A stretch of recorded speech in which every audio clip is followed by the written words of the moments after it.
আসসালামু আলাইকুম ওরহমতুল্লাহ বারকাতুহু। সম্মানিত দর্শনার্থী, প্রিয় ভিউয়ার্স, আপনাদেরকে অন্তরের অন্তঃস্থল থেকে ধন্যবাদ ও কৃতজ্ঞতা জানাচ্ছি আমার পেজ এবং ইউটিউবের সাথে থাকার জন্য। আমরা আপনাদেরকে দেখতে পাচ্ছেন আপনারা নোয়াখালী থেকে ফেনী মহিপালের দিকে যাওয়ার রাস্তার ভিউটা। মহান রব্বুল আলামিন আল্লাহ সুবহানাহু ওয়া তাআলা আমাদের জন্য এই পৃথিবী সৃষ্টি করেছেন। ওনার সৃষ্টির মধ্যে সৃষ্টির বৈচিত্র্যতা, এই আকাশের সৌন্দর্যটা, বিশেষ করে আমাদের মানুষ কর্তৃক আমরা যেটা করেছি বা আমরা রাস্তাঘাট ইত্যাদি দালান বাড়ি যেগুলো আপনারা দেখতে পাচ্ছেন ইত্যাদি সব কিছু মানুষের তৈরি। মানুষকে আমাদেরকে এই সব জিনিসপত্র বিভিন্ন রূপান্তর করার সুযোগ তৈরি করে দিয়েছেন। কিন্তু আল্লাহ যে এই মেঘের রাশি, আপনারা পশ্চিমা আকাশে সুন্দর করে একটা নীল, সাদা এবং মেঘলা এই যে আকাশের সন্নিবেশন দেখতে পাচ্ছেন, আকাশের মধ্যে মেঘের রকমারি অনেক রকমের মেঘ আমরা দেখতে পাচ্ছি। সব কিছু মিলিয়ে আল্লাহর কাছে আমরা আলহামদুলিল্লাহ বলি, এত সুন্দর ভিউ আমরা দেখতে পাচ্ছি। তো আজকে যাওয়ার পথে বিভিন্ন সিনারি, বিশেষ করে মসজিদ, মাদ্রাসা সহ বাজার, আপনাদেরকে অনেক কিছু আমরা দেখতে পাচ্ছি।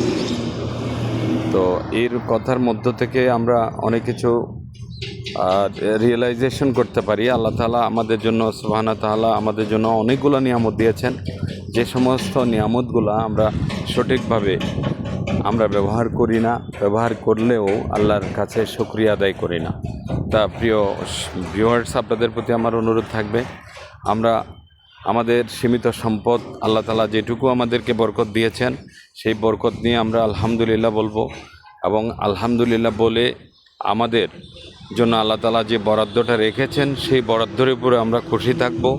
কখনোই আমরা আল্লাহর প্রতি নারাজ হব না, আল্লাহ এটা ওনাকে দিয়েছেন আমাকে দেন নাই ইত্যাদি কথাগুলো মনের কথা হবে না।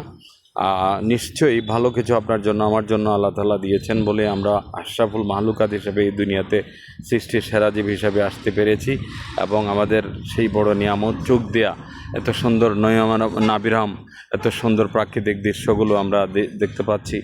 এই চলতে চলতে যাওয়ার ফাঁকে আপনাদের সাথে কথা বলার জন্য আমি একটু আগ্রহ পেয়েছি। এত সুন্দর আকাশ দেখে আজকের ওয়েদারটা এত চমৎকার এবং ভালো ছিল, এটা বলার মতো নয়, যেটার কারণে আমি দুই চার কথা বললাম। অনেক দিন ধরে লম্বা ভিডিও দেওয়া হয় না, তো যেতে যেতে ভাবলাম যে আসলে আল্লাহ তাআলা আমাদেরকে কি না দিয়েছেন। আমরা সূরা আর রহমানের থেকে যদি পড়তে যাই, আমরা ওখান থেকে বঙ্গানুবাদ সহ পড়লে বুঝতে পারি যে আসলে আল্লাহ তাআলা আমাদের জন্য আমরা আসলে কোন কোন নিয়ামতগুলো আমরা ভক্ষণ করছি এবং সেবন করছি, আমরা সেই শুকরিয়া আদায় করার জন্য আমরা মানসিকভাবে প্রস্তুত থাকব। পরিবহনে করে আমরা যাচ্ছি অনেক দূর দূরান্তে, আমরা নিমিষেই পৌঁছে যাচ্ছি, হাঁটতে হচ্ছে না। এত সুন্দর নিয়ামত হিসেবে আমাদেরকে আল্লাহ তাআলা আমাদের দেহ দিয়েছেন, মন দিয়েছেন, চোখ দিয়েছেন। এক একটা সৃষ্টিকে নিয়ে আমরা যদি একটু চিন্তা করি, আপনারা একটু দেখতেই পাচ্ছেন যে শুধু আপনি চোখকে নিয়ে চিন্তা করেন, এই চোখ যার নাই, এই পৃথিবীতে আসছে একজন মানুষ হিসেবে, বাট ওনার চোখ নাই।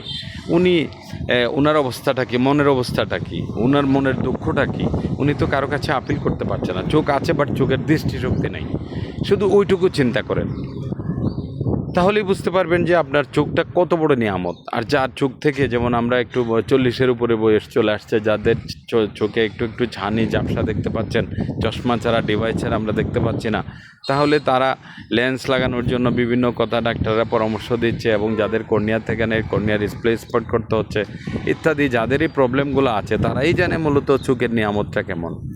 তো এই জন্য আমরা সর্বাবস্থায় আল্লাহর কাছে শুকরিয়া আদায় করব।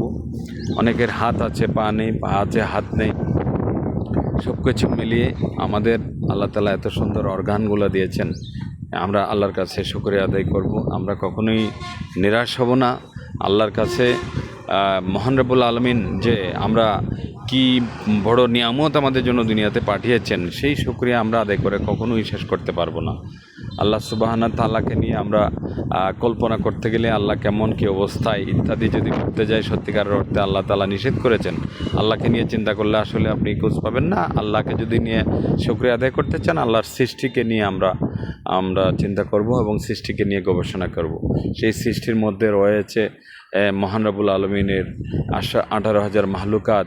আমরা সেই 18,000 মাহলুকাতের মধ্যে সৃষ্টির সেরা জীব এবং আমাদের জন্য নিয়ামত হিসেবে অনেক খাবার দিয়েছেন, আমরা ভক্ষণ করছি, অনেক নিয়ামতগুলো দিয়েছেন, আমরা এগুলাকে সব কিছুর সুফল ভোগ করছি এবং আমাদেরকে 5 ওয়াক্ত নামাজের মাধ্যমে আমাদেরকে আল্লাহর সান্নিধ্য আদায় করার জন্য, সন্তুষ্টি আদায়ের জন্য আল্লাহ তাআলা নির্দেশনা প্রদান করেছেন, বাধ্যতামূলক করেছেন।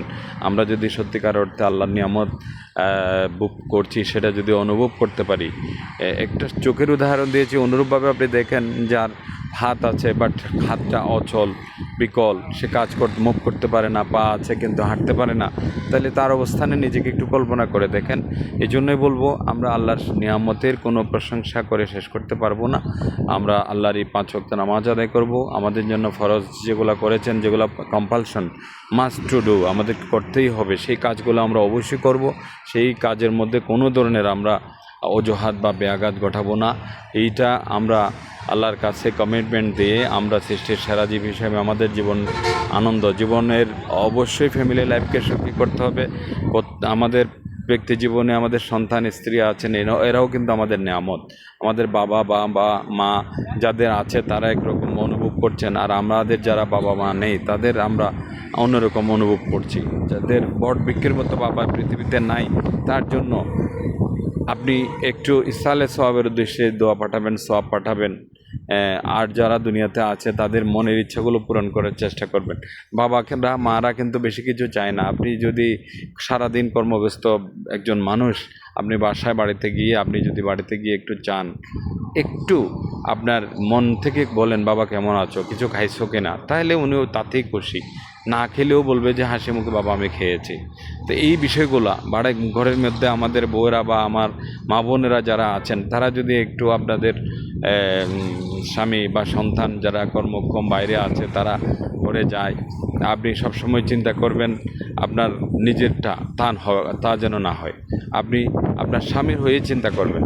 আপনি শুধুমাত্র নিজের হয়ে চিন্তা করলে আপনার স্বামীর মনের কোনো কষ্টের কারণ হচ্ছেন কিনা, রেখাপাত করছে কিনা তার মনের মধ্যে, সেই মানুষটা সংসারের জন্য, নিজের জন্য, নিজের স্ত্রীর জন্য, নিজের সন্তানের জন্য, বাবা মায়ের জন্য খেটে মা কত পরিশ্রম করে দিনে কী পরিমাণ পরিশ্রম করে বাইরে আপনি কল্পনাও করতে পারবেন না। অবশ্যই আপনারা কম পরিশ্রম করেন না, আপনারা রান্না করে কাজ করেন, সারা দিন রান্নাবান্না করে সন্তানদেরকে মানুষ করার জন্য, স্বামী কীভাবে ভালো থাকবে ইত্যাদি চিন্তা করে আপনারাও অনেক কাজ করেন।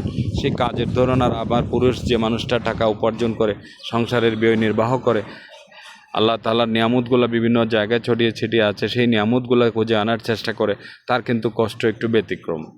সেই কারণেই আমি অনুরোধ করব আমার মা বোনদেরকে, আপনারা তাদের মনের মতো করে চলার জন্য চেষ্টা করবেন।